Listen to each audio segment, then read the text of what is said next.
The untold truth about Samson's strength.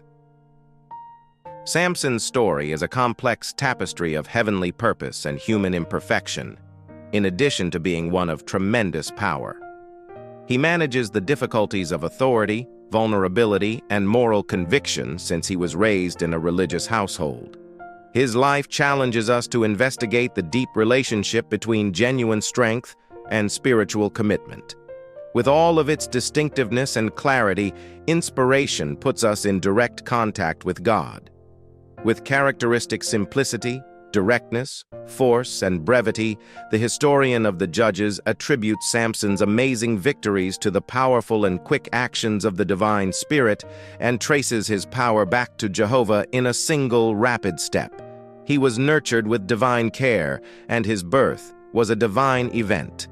When he is still a young man, the Spirit of God moves him, strikes him repeatedly and with increasing force, as the smith uses his hammer to strike and weld the glowing metal on the anvil.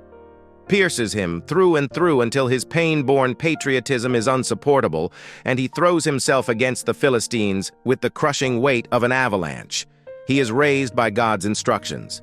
The supernatural permeates the hero's life from beginning to end. Samson's power is not just of bone and sinew, it is also of the will and soul, and it is moral. He is not a dwarf in spirit and a giant in body.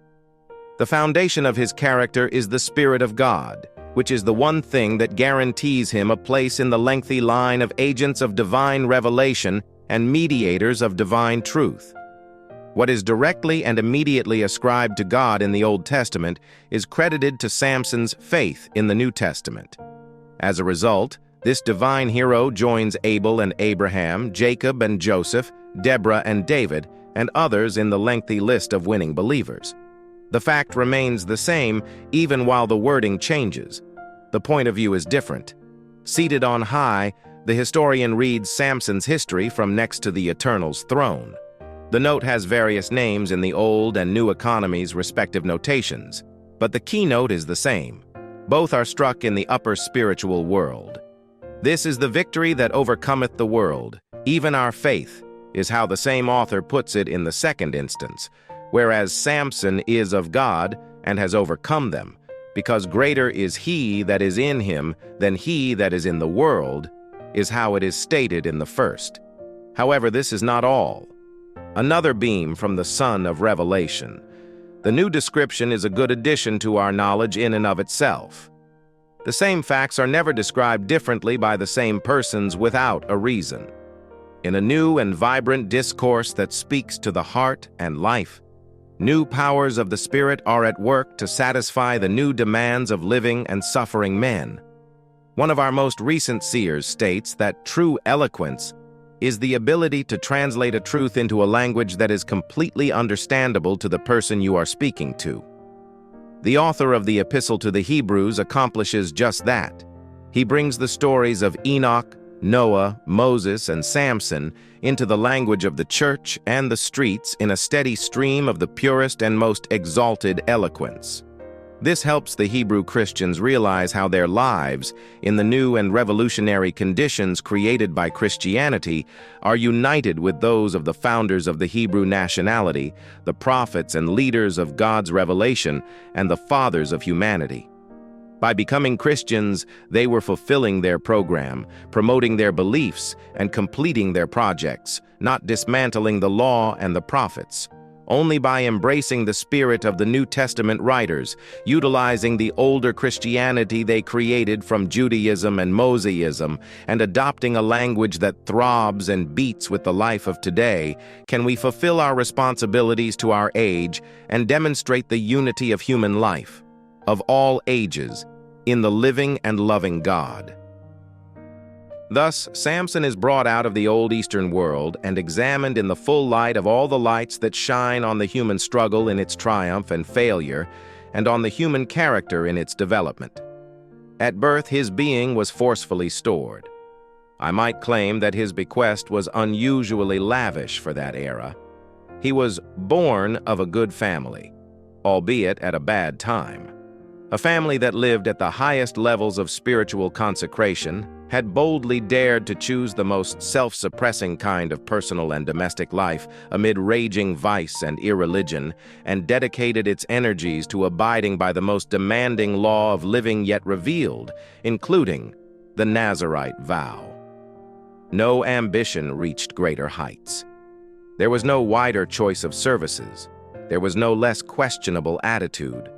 No position required more bravery, loyalty, and selflessness.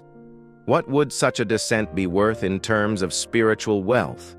Have you calculated the benefits of such a house? Wouldn't power be acquired every day, and wouldn't we be quick to assume that the child grew, the Lord blessed him? While God was the source of all Samson's power, one stream of the spirit force undoubtedly came along the line of inherited sanctities and family training, making him the typical Nazarite and the primary example of that unique phase of the Hebrew religion, both of its magnificent strength and its potential weakness. Parenting and nurture are among the primary agents for maintaining and advancing the spiritual welfare of the world.